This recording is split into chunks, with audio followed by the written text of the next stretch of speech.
ఇక్కడే జీడి రైతులు తెల్ల బంగారం. ఎక్కడ చూసినా నేను ఎప్పుడొచ్చినా నాకు ముందుగా వేసేది జీడిపప్పుతో దండ. ఇప్పుడు కాదు, ఆనవాయితీ ఇక్కడికి వచ్చినప్పుడంతా జీడిపప్పుతోనే హారం వేస్తారు.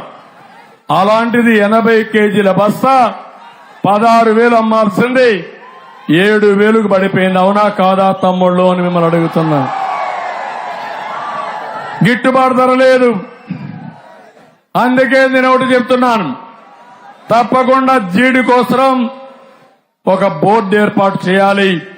ఏర్పాటు చేస్తాం, గిట్టుబాటు ధర ఇప్పిస్తాం, మీకు నష్టపరిహారం ఇచ్చి కనీస మద్దతు ధర ఇప్పించి మిమ్మల్ని ఆదుకోవడానికి ముందుకు పోతామని కూడా మీ అందరికీ తెలియజేస్తున్నా.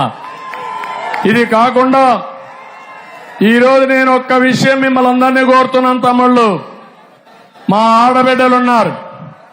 ఏమమ్మా ఒక్క విషయం చెప్తున్నా మీ అందరికీ, భవిష్యత్తులో ఇల్లు లేని వారందరికీ ఇండ్లు కట్టించే బాధ్యత నాది.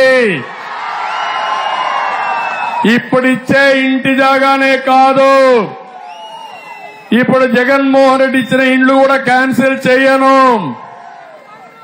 ఆ ఇండ్లు అక్కడనే కట్టిస్తాను. మీరు కోరుకుంటే లేని వారికి 2 సెంట్లు ఇచ్చి మీకు మంచి ఇల్లు కట్టించే బాధ్యత మేము తీసుకుంటాం.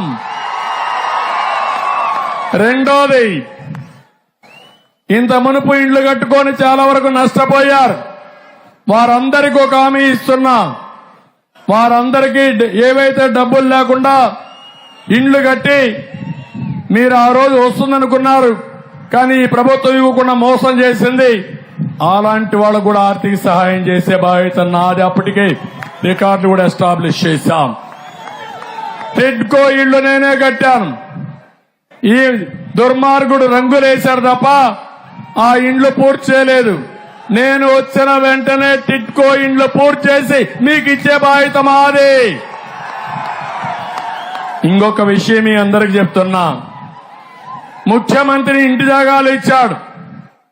ఎక్కడిచ్చారు? ఊరి పక్కన ఇచ్చాడా? ఎక్కడిచ్చాడు? ఇళ్ల జాగా ఎక్కడో దూరంగా ఇచ్చాడా లేదా?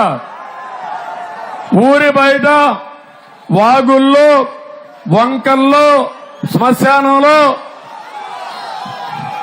అవునా కాదా? అక్కడ భూమి ఇచ్చాడు. ఇప్పుడు అంటాడు ఆ భూమి ఒక్కొక్కటి 15 లక్షలు చేస్తా ఉందంట.